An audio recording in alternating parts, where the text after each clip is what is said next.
ഇപ്പം ഞാനിപ്പോൾ ഇത് പറഞ്ഞാൽ നാളെ അതായിരിക്കും വിവാദം. ഞാനിപ്പോൾ അത് പറയുന്നില്ല.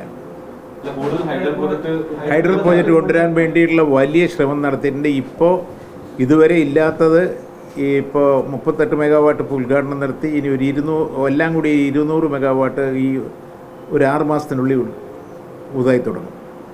20 കൊല്ലം 15 കൊല്ലം ഒക്കെ കിടന്ന പ്രോജക്റ്റുകളിലാണ് എടുത്തത്. സോളാർ ഏകദേശം 1000 മെഗാവാട്ടായി. ഇതുവരെ ഉൽപ്പാദന മേഖലയിലേക്ക് കൈവിടുന്നിട്ടില്ലല്ലോ. അതാണ് അതിലുള്ളത്. പിന്നെ കുസുമത്തിൽ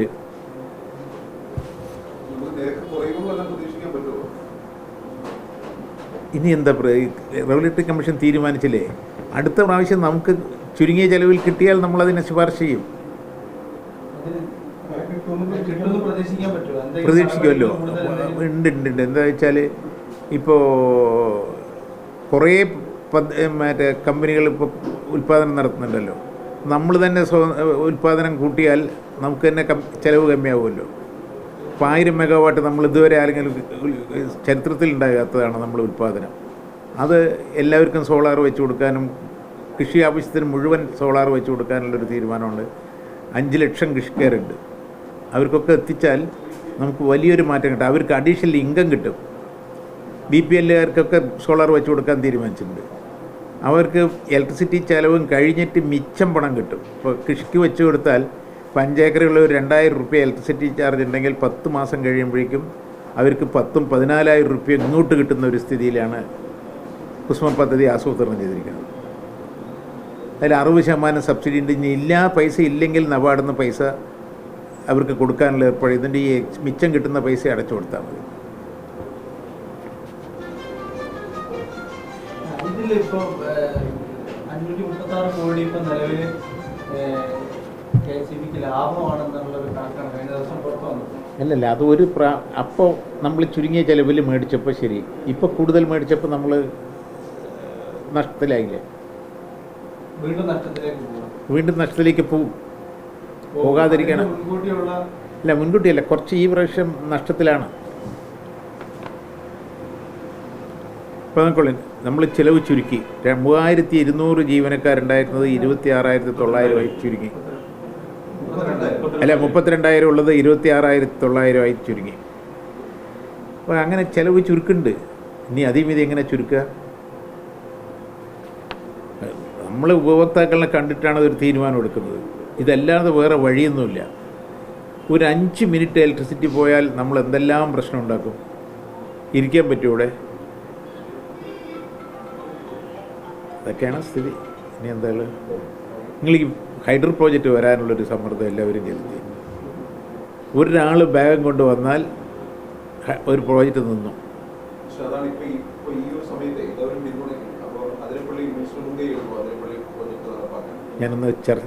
ഞാനിപ്പോൾ മുൻകൈ എടുക്കുന്നൊന്നും ഞാൻ പറയുന്നില്ല. അല്ലാതെ എൻ്റെ നിരത്തിൽ ഒന്ന് നോക്കട്ടെ കേട്ടോ, ശ്രമിക്കാം.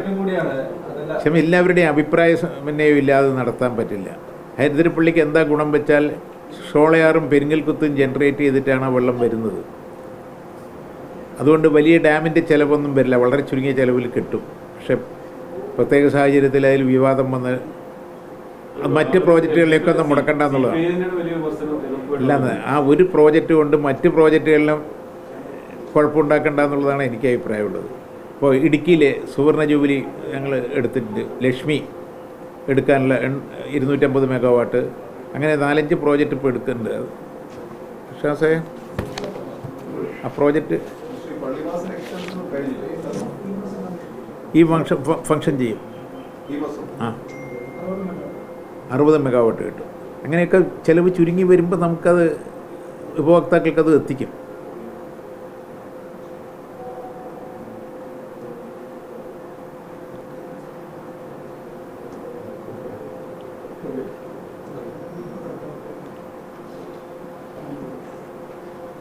കൃഷ്ണദാസേ, ഇതൊന്ന് ഹൈഡൽ പ്രോജക്റ്റുകളൊന്നും എടുക്കാൻ. ഇപ്പം നമ്മൾ ചെയ്യാൻ പോണത് മാങ്കുളം 40 മെഗാവാട്ട്, ചിന്നാർ 24 മെഗാവാട്ട്. ഇതൊക്കെ ഈ സർക്കാരിൻ്റെ കാലത്ത് തന്നെ പൂർത്തിയാക്കാം. മൊത്തം എടുക്കാനേ മാങ്കുളം ലക്ഷ്മി ഇടുക്കിയുടെ സെക്കൻഡ് സ്റ്റേജ്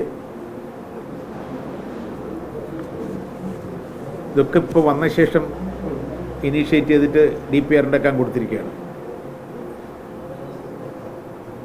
പിന്നെ മറ്റുള്ള സംസ്ഥാനങ്ങൾക്ക് എന്താ ഗുണം വെച്ചാൽ അവർ സംയുക്ത പ്രോജക്റ്റുകൾ പ്രൈവറ്റിനെയൊക്കെ ചെയ്യണം.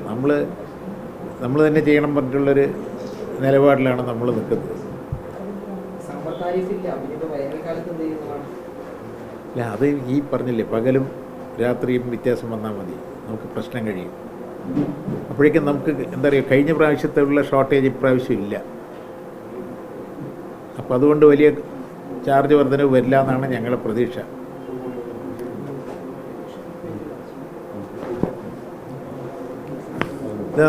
ഇത് നിങ്ങൾ ആർക്കെങ്കിലും കോപ്പി എടുത്തോളൂ കേട്ടോ.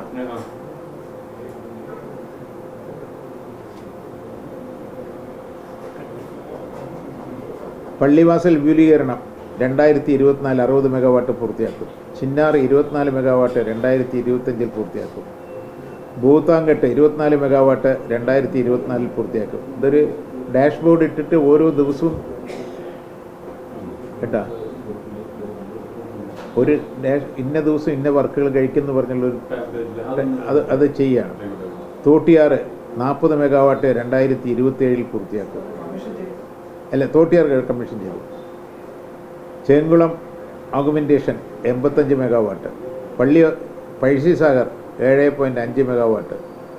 മാങ്കുളം 40 മെഗാവാട്ട് 2026 കമ്മീഷൻ ചെയ്യും. Poovaranthode 3 megawatt 2025. Upper Chenkulam 24 megawatt 2028 പൂർത്തിയാക്കും. പെരിങ്ങൽകുത്ത് 2024 പൂർത്തിയാക്കും. അങ്ങനെ ഇതുവരെ ഉടങ്ങിക്കിടന്നാണ്. നമ്മളിത് വളരെ ശ്രദ്ധിച്ചിട്ട് ഇതൊക്കെ വന്നു കഴിഞ്ഞാൽ നമുക്ക് ചിലവ് കമ്മിയാവും, നമുക്ക് ചാർജ് കമ്മിയാക്കാൻ സാധിക്കും. വരുമാനവും ചിലവുമായിട്ട് പൊരുത്തപ്പെട്ടുകൊണ്ടേ.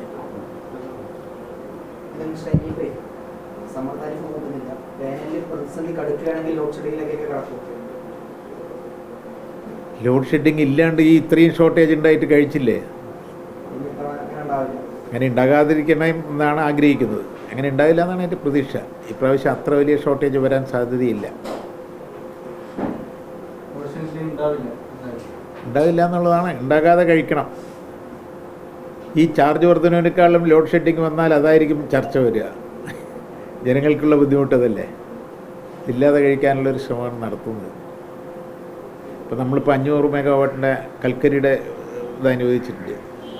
അങ്ങനെയൊക്കെ നമ്മൾ കഴിയുന്നത്ര മേടിക്കാനുള്ളൊരു ശ്രമം നടത്തുന്നുണ്ട്. കോൾ ലിങ്കേജ് 500 മെഗാവാട്ടിൻ്റെ കിട്ടിയിട്ടുണ്ട്. അതിപ്പോൾ ഏതെങ്കിലും ഒരു സ്റ്റേഷനിൽ അത് കൊടുത്ത് നമ്മൾ ഇലക്ട്രിസിറ്റി എടുക്കാനാണ് ഉദ്ദേശിക്കുന്നത്. പോരെ, മതി.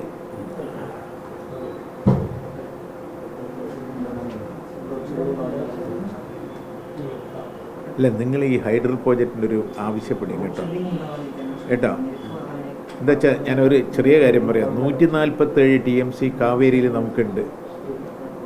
നമ്മൾ ഉപയോഗിക്കാതിരുന്നത് 30 TMC നമുക്ക് അനുവദിച്ചുള്ളൂ, ഘടനാ റിപ്പോർട്ട് കൊടുക്കാത്തതിൻ്റെ പേരിൽ. ആ 30 TMC പോലും നമ്മൾ ഉപയോഗിക്കില്ല എന്നുള്ളൊരു സ്ഥിതിയിലാണ് ഉള്ളത്. അതിന് എന്തെങ്കിലും ഒരു അട്ടപ്പാടിയിൽ കിട്ടിയിട്ടുണ്ട്, പമ്പാറ് കിട്ടിയിട്ടുണ്ട്. പമ്പാർ മാത്രമാണ് ഇപ്പോൾ വർക്ക് ചെയ്യുന്നത്, ബാക്കിയുള്ളതൊന്നും ചെയ്യില്ല. അതെല്ലാം കർണാടക കൊണ്ടുപോയി, തമിഴ്നാട് കൊണ്ടുപോയി അവരുപയോഗിക്കുകയാണ്. ഇതാണ് സ്ഥിതി. അപ്പോൾ ഇതൊക്കെ നമ്മുടെ വെള്ളം തന്നെ നമുക്ക് ഉപയോഗിച്ചാൽ എത്ര വലിയ മാറ്റം ഉണ്ടാവും.